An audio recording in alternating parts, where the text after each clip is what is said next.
tumama, boss? Bigla kayo to eh.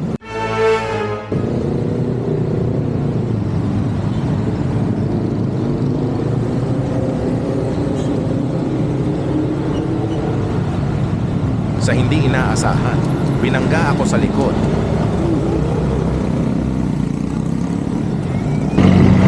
Abot ako. Abot ako.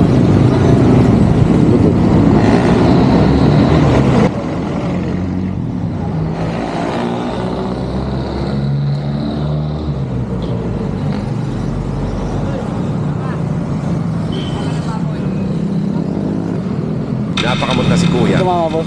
Bigla kayo to eh. Huminto yung sa harap eh.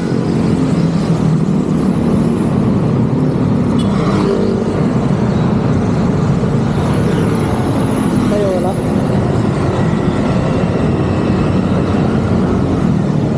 Ba tumama dito? Hindi ako tumama eh. Aray ko. Na, huminto yung sa harap, boss eh. Ang layo-layo nyo, huminto siya.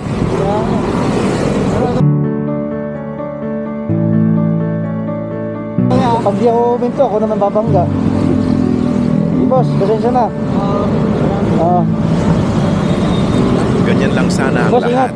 Maging kalmado at laging tandaan na laging dumistansya mga Puffy ang ingat sa atin.